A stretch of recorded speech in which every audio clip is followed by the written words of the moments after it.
G'day guys, welcome back to my channel. My name is Wildkard. Thank you for being here and watching my content. I really do appreciate it. It is Tuesday, which means it's time to read the news. So, last week was the first week of November Internationals of 2022 and two huge games was played. The mighty All Blacks faced off against Japan in Tokyo and the minor nation, tier 2 nation of Australia put out a huge upset in Edinburgh over Scotland and saw Wallabies skyrocketing in the rankings.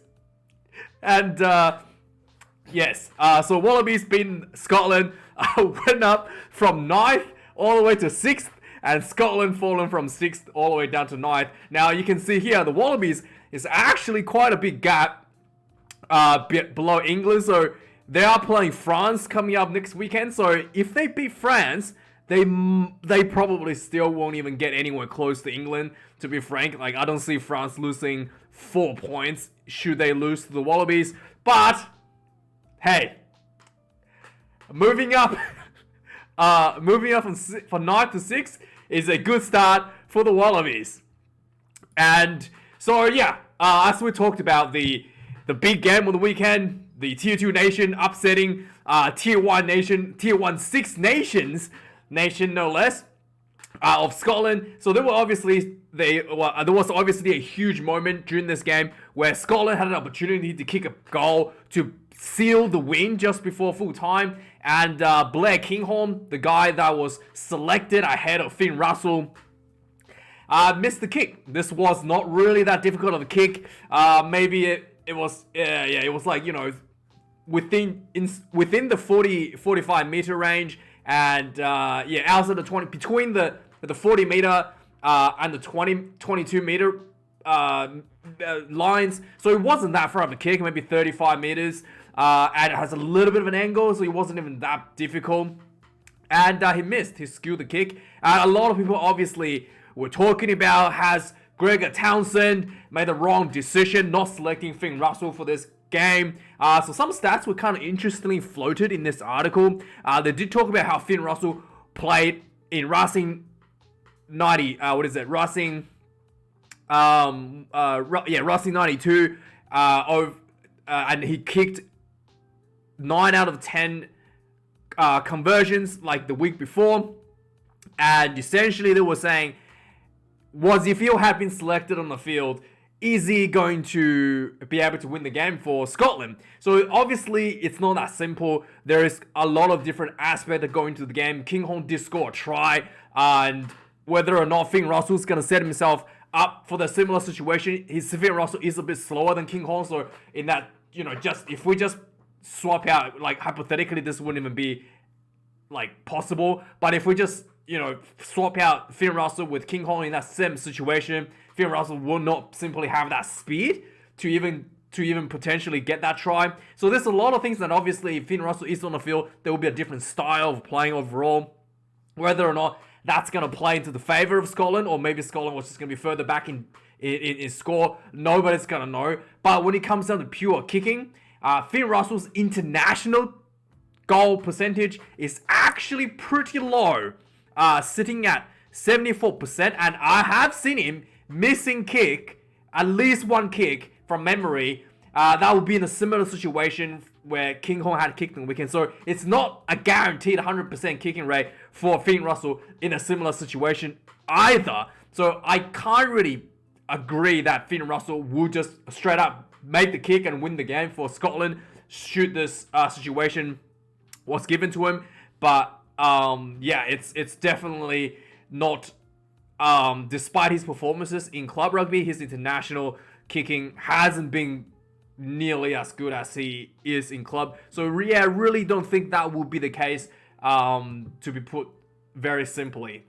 And also, for my mental health sake, I really was grateful that the Wallabies won, because Hooper, this was the first game back for him. He has mental health issues, obviously due to excessive pressure and also the team not performing. So having a close win like that, I thought was really good, positive, at least mentally for Hooper for his first return match for the Wallabies.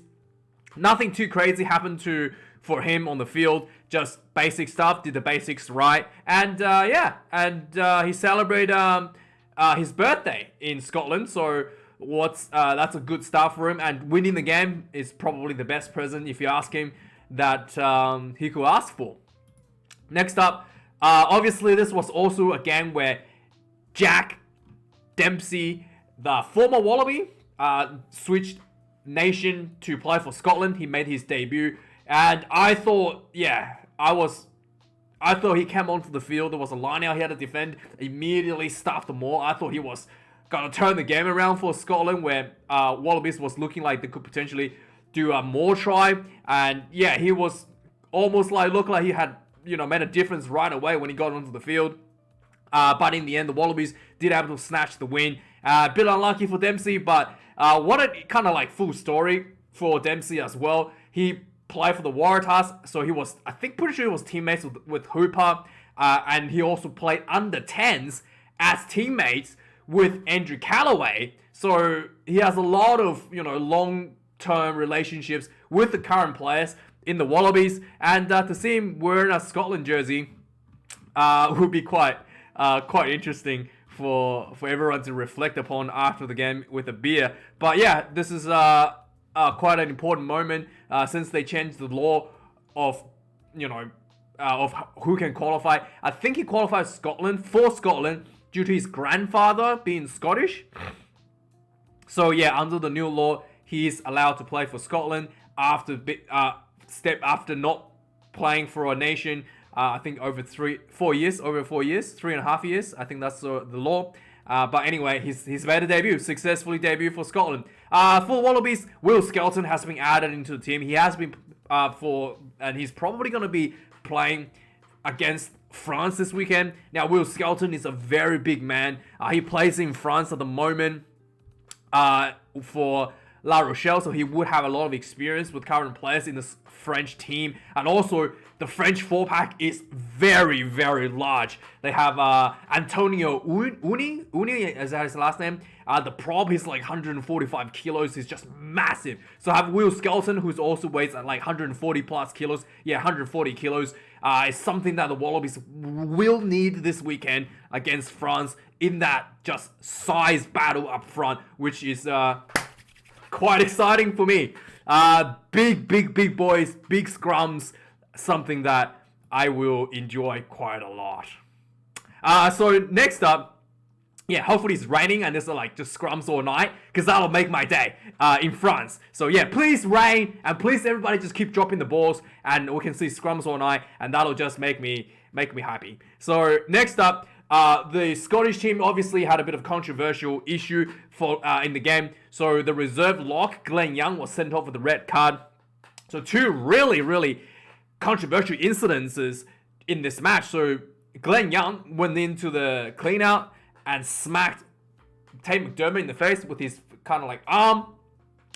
Referee Luke Pearce, who I actually have pretty high regards for, he's an Englishman, deemed that this was the initial contact to McDermott's face was a bicep and not a shoulder, and therefore that was a mitigating factor.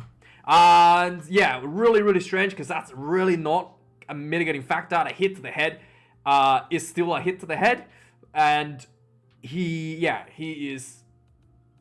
was only given a yellow card instead of a red card. This was really confusing, because earlier in the day, on the same night, the All Blacks played Japan, and we're going to get to that game in a minute. Brodie Retalick got a red card for a pretty much identical clean-out on Himeno-san, the Japanese open side flanker, number 7, who played for the Chiefs. I think, was it Chiefs or Highlanders in New Zealand for a season? He was the Rookie of the Year. He's very impressive. So he cleaned him out, hit him on the back of the neck. It looked like the back of the head. Very similar situation, and he got a red. So this should be a red card according to a lot of the pundits following the game. And also there was another incident which I was really surprised about myself. So Bernard Foley went in to tackle Duan van der Merwe. Actually, I don't want to play this because I want to get copyright striked. But basically they ran into each other, Bernard Foley tried to do a high wrap tackle, so Van der Merwe couldn't offload the ball. And as he went in for the hug seal tackle, head collision, 2 players, heads collide.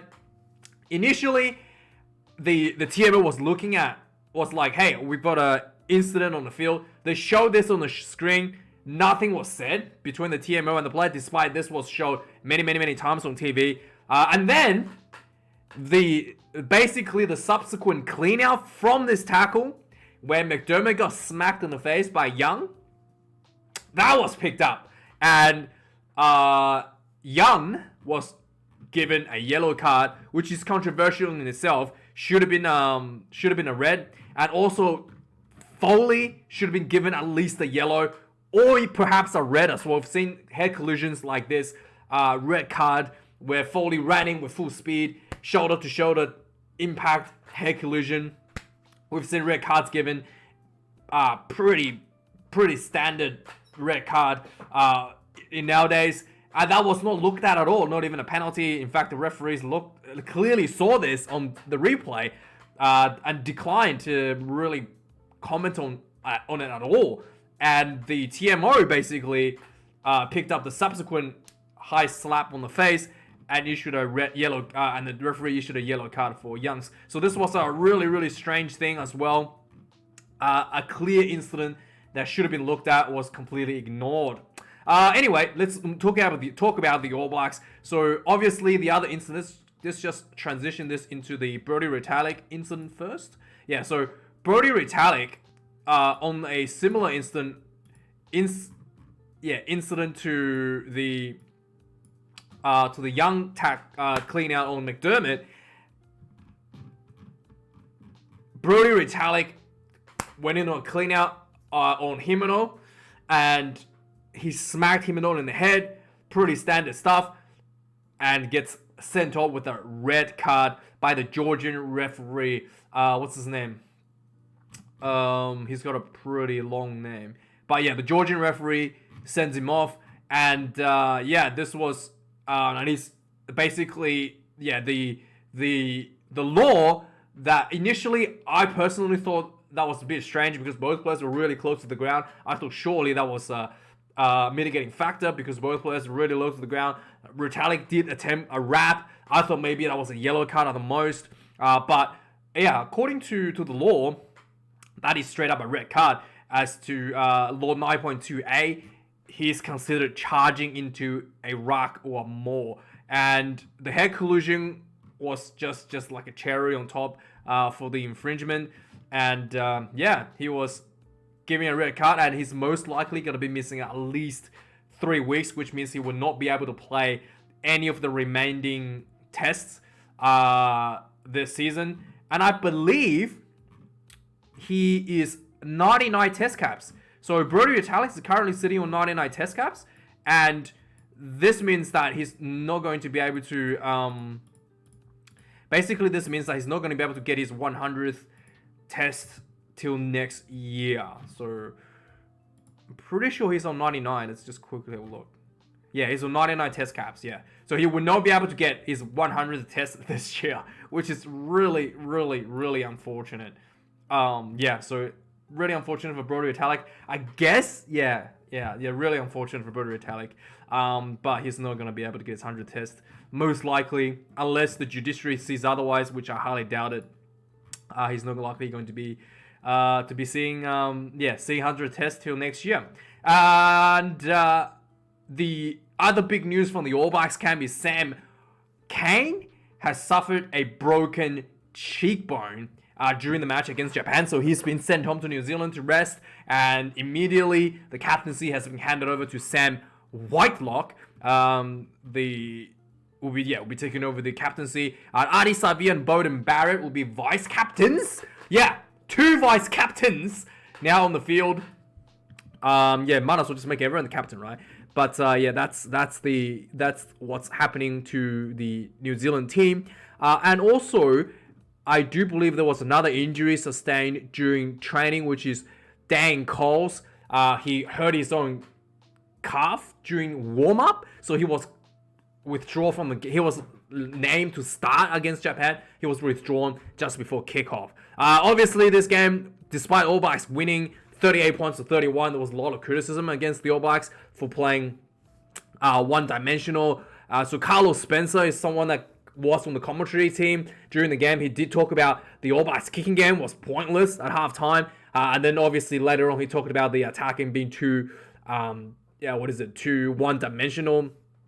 I do think the accuracy for the All Blacks attack was very low on the weekend, to say the least. And also the defense was very, very, very average. So obviously this was some, one of the contributing factors is the fact that the All Blacks had to make a lot of changes for this game, including starting a lot of the players who are pretty new to the team. Raja Tuivasa-Sheck got his first start at 12 jersey. Start at 12 jersey. The other man, Steven Perofeta, started on 15 jersey. So both players were getting their first start of the team, and both players really did not have much time coming off the bench earlier in the season either. So both of them were just getting some game time that was sorely needed. Also, the 12 changes, including 3 of the the Barry brothers, they all went home to attend their mum's funeral. There was 4 other injuries that incurred prior to them going into this game. So there was a lot of changes in the All Blacks team that obviously led to a lot of these players not having much game time with each other. Could really play into the overall lackluster performance from the All Blacks. And like Anton Leonard-Brown just returned from injury. Tui Polotu, I think he had coming off the bench a little bit. Tuanga Fasi has been injured as well. Fellow Federer, he's pretty much... Brendan Eno had like 1 game against Ireland, called back. A lot of these guys didn't get much of a game time. Hoskins Sotutu had a few games recently, but that's about it. Shannon Fritzell as well. A little bit of game time recently, not much. Tupo Va'ai, again, really didn't get much game time at all.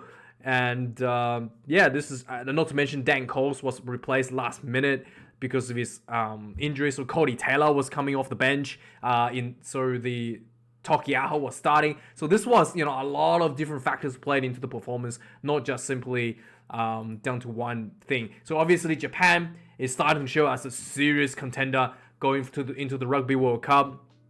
They have been steadily increasing. The defense was very impressive on the weekend. Dylan Riley playing number 13, almost like some really new, and I would say this was kind of like, groundbreaking new style out of Japan from, what's his name? Jamie Joseph's coaching staff has came out with. So Dylan Riley was playing the 13 jersey, and Dylan Riley for Japan, and Dylan Riley was pretty much playing as number 10 out of the 13 position. Really wide. He was directing a lot of the kicking game. He was directing a lot of the, offloads, playmaking, straight out of the 13 jersey. Really a lot of space to work with out wide. And really taking on that second 10-5-8 from that 13 jersey. Something that I really haven't seen to taken to this extent before. We have seen a little bit of 13 trying to make plays in the past. In minor cases, like England trying to do this with Henry Slade a little bit. I think Australia tried to do a little bit with with what's his name, with Len Ikitau with a bit of a kicking game, but not to this extent that what's his name, Dylan Riley was able to do in the weekend against the All Blacks. He was able to consistently find space for players around him, making those some of those tries really came through because of his individual performance out of that 13 jersey. So it was really, really impressive. Also, the 4-pack was really good for Japan. Defended the All Blacks scrum, something that the All Blacks scrum has been looking really dominant ever since Jason Ryan has joined the team. And is it Jason Ryan?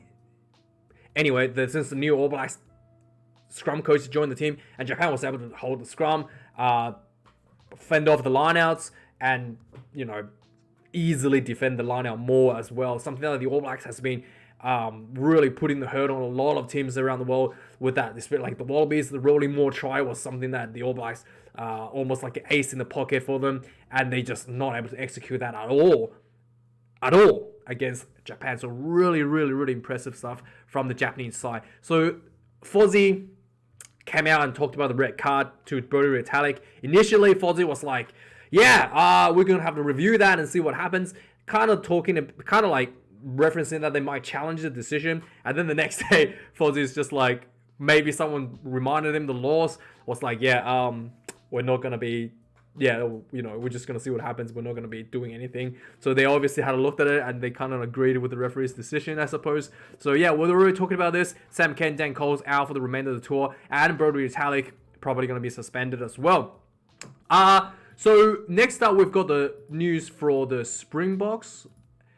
So the Springboks obviously has announced their team on the weekend with two of the veteran, probably the big. I've gone through the whole team in another video. You can go have a look at that. It's in my channel. But probably the biggest thing that a lot of people notice is the two veterans that was missed out. Francois Steyn and Duan Vermeulen.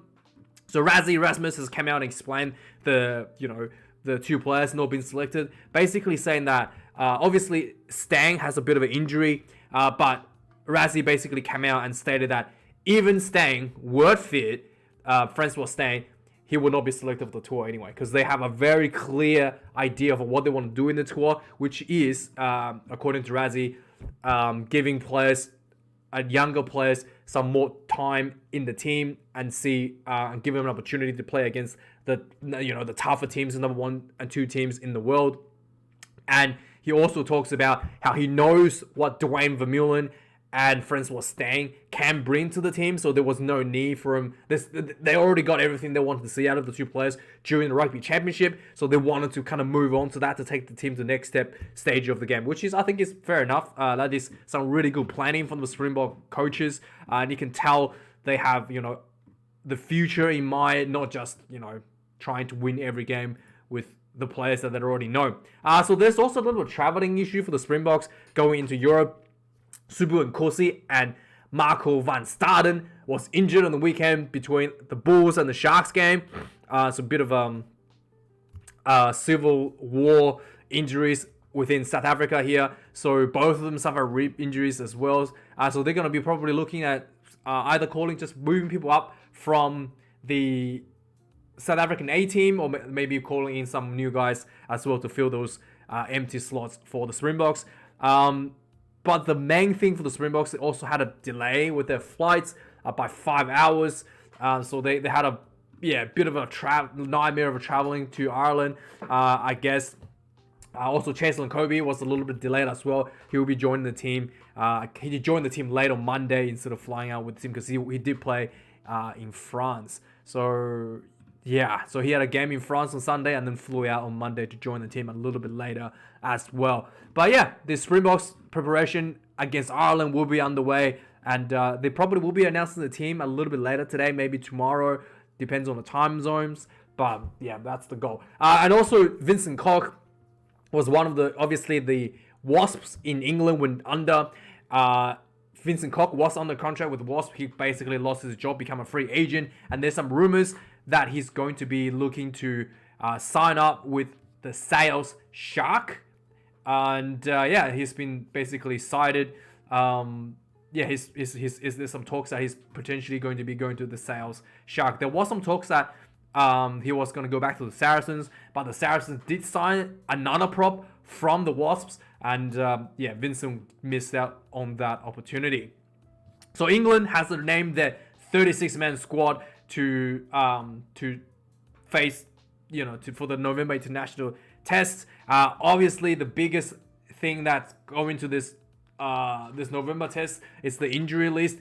Courtney Lawes suffered a concussion 5 weeks ago, and he's still experiencing symptoms. And Courtney Lawes is Eddie Jones' favorite player to be it's the front runner to be the England captain going into the Rugby World Cup next year. In fact, Eddie Jones has a lot of confidence in Courtney Lawes taking the England team into the Rugby World Cup next year. So with this injury, will just making things a little bit unideal for Eddie Jones, because he's technically the England captain at the moment. So Owen Farrell and Johnny May has returned to training camp. They both sustained a little bit of injuries, but they will be okay to go. England also called up another lock to fill Courtney Law's spot. And so they had a few call-ups, but overall, the England side, there was a lot of players unavailable for England, but overall, I think England is going to be just fine. Anything particular I want to talk about in the England side? Courtney Lawes is probably the biggest loss for England. Both of the Polo brothers are back, despite missing out quite a bit of Six Nations in I think last year. And Eddie Jones is sharpening his tools for the Rugby World Cup with the return of some of the names that he trusted in the past to deliver results. Mano Tuilangi, also a huge return for England. He has been injured for quite a while now, and he basically had maybe 30 minutes of game time for England in the last 12 months, if that. So he basically has nothing play for England. So yeah, he will be good to see how he shuffles back into the England squad. So yeah, England obviously having a lot of financial issues with the Premiership Rugby at the moment. So one of the things that they've come up with is putting players' name on their jerseys. Yeah, they think that is going to fix their financial problems by putting names on players' jerseys. Despite we've seen a lot of clubs do this, it doesn't really help at all. In fact, it makes no sense. It's almost so stupid. It's comical. The numbers in the rugby jerseys represents a position. So every game, players might change. So you gotta print different names on different jerseys every game, which is, I guess, it's not that bad. But what's the point of having names on the jersey if you just different names on it every week? So that's the first thing that doesn't make sense, because obviously the numbers represents a position, not a player. A second thing that doesn't make sense to me either is the fact that they wanted to do this because soccer. Yes, because soccer players have name on the jerseys and people really like that in soccer, so they think that's a good idea to put in the rugby jerseys. Despite the fact that in soccer, players keep the same number always, and in rugby you don't, so it doesn't make sense. It's kind of like, right? It's kind of like, imagine professional golf players decides to put numbers and name on their shirts to help promote themselves. It's the same stupid logic. Could you possibly imagine Tiger Woods put his own name on the jersey and then pick a random number because soccer players does it?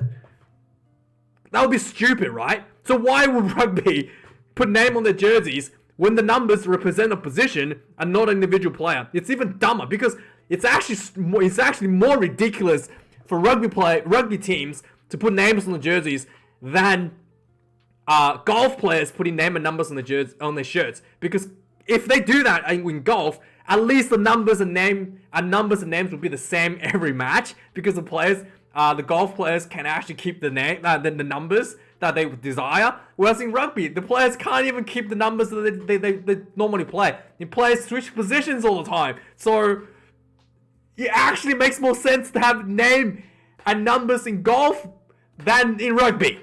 As ridiculous as that sounds, but yeah. And you wonder why England's going bankrupt. There's some more ridiculous stuff coming out of England as well. We'll get that, yeah. So obviously England sucks at rugby now. The geniuses that's working within the network of England Rugby. So this guy, Mark Smith, suggested that all penalties that's kicked out into the opposition 22 should be a opposition throw to stop the rolling Maul tries, because he thinks Mauls are boring. Yeah, typical English, right? If your 4-pack absolutely atrocious and sucks and can't score points because you suck at the game, let's come up with an idea to change the rules to suit us. And it's not, the game is failing in England. It's not because the management's stupid, come up with stupid ideas and poor, poor accounting, poor accounting oversight, right? Allowing, clubs to run huge deficits that they can't afford, and allowing, club owners to reap the rewards of the excessive debt taking, like basically poor management from England's part. And, the game is failing in England, not because of that, no, but because the law is messed up, and they should change it so that the game will get better. Yeah, that's the logic of English people, of English people watching England rugby. And you wonder why. You have these people like Mark Smith working. He literally works in one of the Newcastle Falcons. He's literally working as a member in the Premiership, an official press officer. And he thinks the game is boring. Why would you hire someone working in the Premier League rugby if they don't even like watching the game? And you wonder why the game is going bankrupt in England. You're looking at it. The people that you hire to run the business don't even like the game. Maybe just fire these people and hire some people who actually cares, okay? That's free financial advice from me. You don't have to pay Deloitte $2 million to do a research to find out why England rugby is failing. You just have to watch my videos and read this stupidity from your own employees. Maybe you will figure that out. But yeah, just change the laws because England rugby failing. We suck. We don't know how to defend against the rolling maul. Let's change it. What an idiot. So anyway, let's move on from the failing England rugby. By the way, the only reason England rugby is still afloat is Eddie Jones. Okay? Don't even try to blame it on Eddie Jones, mismanaging the team, yada, yada, yada. Without Eddie Jones, England wouldn't even exist as a Tier 1 nation. Anyway, Wales is next. So Wales also has a lot of injury issues going into the Autumn Nations. So they got All Blacks coming out this weekend. Justin Tipuric has been announced as the captain, as Dan Biggar is suffering an injury. So this is probably the biggest game that's going in for Wales. And I do think Wales has a genuine opportunity this weekend to upset the All Blacks. The All Blacks hasn't been informed. Even with Dan Biggar injured and the huge list of injuries for Wales. Yeah, like Liam Williams, Wyn Jones, the prop, Leon Brown, Seb Davies, Johnny Williams, Josh Navidi. That's a big loss. Josh Navidi and Tien Basham, they're all injured. But I do think that Wales still has a chance at home because they lost to Italy in the last home match in the Six Nations. So they really want to come out and show their home fans that that the team is not an embarrassment. So prepare for a dogfight, the All Blacks. We will have a lineup comparison later this week when the teams are announced, and we shall see exactly how the teams line up. And then we'll have a look at whether or not Wales has how this game might turn out. Dan Biggar, like I mentioned, is injured, and also he was dropped from the failing English Premiership because they couldn't afford him anymore. So he was dropped, and he's basically been signed to Toulon for the top 14. So he's most likely going to be going there. He's going there, in fact, he's switching to France because the English Premiership is failing because they're hiring people who don't even like watching the game. Like, honestly, Swaney, if you want to hire me, I will turn England rugby around. Okay? I promise you, I will turn England rugby around. You just need people with passion, who watches the sport and likes the sport and don't run their mouth like an idiot as an official employee under your own brand that talks. I almost said the S word. That talks trash about the sport. It's gonna go a long way. Not having your own people talk trash about the sport that they're working under helps a lot to promote the sport in a positive light. That's the first step, and that one is free. Get rid of these people, and the game will turn around. Anyway, finally, there's a little bit of a trial going on in New Zealand that's going to come up. Basically, the trial is trying to minimize the. This is going to be like in the lower junior levels. It's basically going to be the first tackle has to go to the gut. Mid-session tackle, so first tackler must target that section, so to minimize the risk of concussion. And the second tackler can come in and wrap on down the shoulders to stop the ball from offloading. But the rule will basically be that the first tackler is required to do the mid tackle, session tackle. Yeah, I don't know how this is gonna go in professional rugby games, but I do think that the way that the rugby unions, the unions around the world are approaching this issue is that I think the players as a professional, just like boxing, just like mixed martial arts, especially in the professional level, in the lower grades, yes, you can do these things to try to protect children and amateur players from suffering major injuries. But as a professional game, it's just like boxing, just like MMA, just like any other contact sport. There needs to be the players needs to be held themselves accountable to assume the risk and danger of the sport as a professional. I do think that's the case. Like, you can't put everybody in babysit everybody, and it's like you can't. It's like going into a boxing match and expect to not get hit in the head. Like, that's just not realistic. Same with rugby. You can't go into a rugby match and expect to not get hit in the head. It's a contact sport. That's, as a professional, you assume that risk as a professional, and yeah, and you need to sign a waiver before if you want to be a professional. Sign a waiver. You accept that responsibility, just like a boxing, just like a boxer or a MMA fighter. You assume that risk as a professional rugby player, and we move on with this issue. That's how you solve it. Anyway, thanks for watching this video, guys. Let me know your thoughts on any of the articles. Like, comment, subscribe. I do appreciate it. And see you guys later this week in the previews. Cheers.